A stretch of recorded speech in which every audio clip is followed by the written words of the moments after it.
Hello అండి, నమస్తే. నేను మీ సంధ్య. వెల్కమ్ టు సంధ్యాస్ వంటల పుస్తకం. ఈరోజు రెగ్యులర్గా చేసే ఆలూ ఫ్రైతో మీరు లంచ్ బాక్స్ పెట్టకుండా ఈసారి ఇలా డిఫరెంట్గా ఆలూతోటి చేసి పిల్లలకి లంచ్ బాక్స్లో పెట్టండి. పిల్లలు దీన్ని చాలా ఇష్టంగా తింటారు. అలాగే బాక్సులు కూడా ఖాళీ అయిపోతాయి. ఇక ఆలస్యం చేయకుండా ముందుగా అయితే లంచ్ బాక్స్ రెసిపీస్ కోసం మన ఛానల్ని తప్పకుండా సబ్స్క్రైబ్ చేసుకోండి. ఎలా చేయాలో చూద్దాం రండి.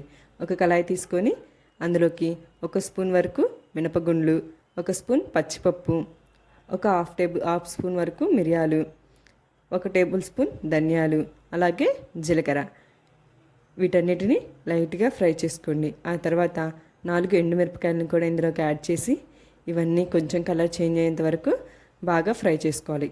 లాస్ట్గా ఫైనల్గా కొంచెం చింతపండుని కూడా యాడ్ చేసుకొని ఫ్రై చేసుకోండి. స్టవ్ ఆఫ్ చేసుకొని చల్లారిన తర్వాత ఒక మిక్సీ జార్లోకి తీసుకొని మెత్తటి పౌడర్లా చేసి రెడీగా పెట్టుకోండి. అదే కళాయిలోకి 2 టేబుల్ స్పూన్ వరకు ఆయిల్ తీసుకోండి. ఆయిల్ అనేది బాగా హీట్ అయిన తర్వాత 1 టేబుల్ స్పూన్ వరకు ఆవాలు, జీలకర్ర, మినపగుండ్లు, పచ్చిపప్పు ఇలా పోపు దినుసులన్నిటిని వేసుకొని కొంచెం బాగా ఫ్రై చేసుకోండి. ఒక ఎండుమిరపకాయని కూడా వేసుకొని ఫ్రై చేయండి. ఒక మీడియం సైజు ఉల్లిగడ్డని ఇలా సన్న ముక్కల్లా కట్ చేసుకొని తీసుకోండి. 2 పచ్చిమిర్చి చీలికలు, కొంచెం కరివేపాకుని తీసుకోండి. వీటన్నిటిని కొంచెం కలర్ చేంజ్ అయ్యేంత వరకు బాగా మనం ఫ్రై చేసుకోవాలి. ఆ తర్వాత 2 పెద్ద బంగాళదుంపని ఇలా ముక్కల్లాగా కట్ చేసుకొని తీసుకోండి.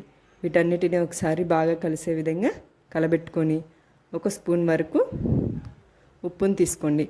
ఒక చిటికెడు పసుపుని యాడ్ చేసుకొని కలబెట్టుకొని మూత పెట్టుకొని మనకి బంగాళదుంపలు అనేవి ఒక 80% వరకు బాగా మగ్గనివ్వండి. అలా మగ్గిన తర్వాత మనం ముందుగా మిక్సీ వేసి పెట్టుకున్నటువంటి ఈ పౌడర్ని తీసుకోండి. ఇలా పౌడర్ని యాడ్ చేసుకొని ఒకసారి బాగా కలిసిన తర్వాత మనం ఉడికించి పెట్టుకున్నటువంటి రైస్ని ఇందులోకి యాడ్ చేసుకోండి. రైస్ అంతా బాగా కలిసే విధంగా కలబెట్టుకోండి. ఇప్పుడు మనకి సాల్ట్ కానీ సరిపోకపోయినా, మసాలా పౌడర్ కనుక సరిపోకపోయినా ఒకసారి యాడ్ చేసుకొని ఫైనల్గా కొత్తిమీరని చల్లుకొని స్టవ్ ఆఫ్ చేసుకొని వేడివేడిగా లంచ్ బాక్స్లోకి సర్వ్ చేసుకోండి. మీరు కూడా ట్రై చేసి ఎలా ఉందో నాకు కామెంట్ చేయండి. మీకు కనుక నచ్చినట్లయితే లైక్ చేయండి, షేర్ చేయండి. Thank you.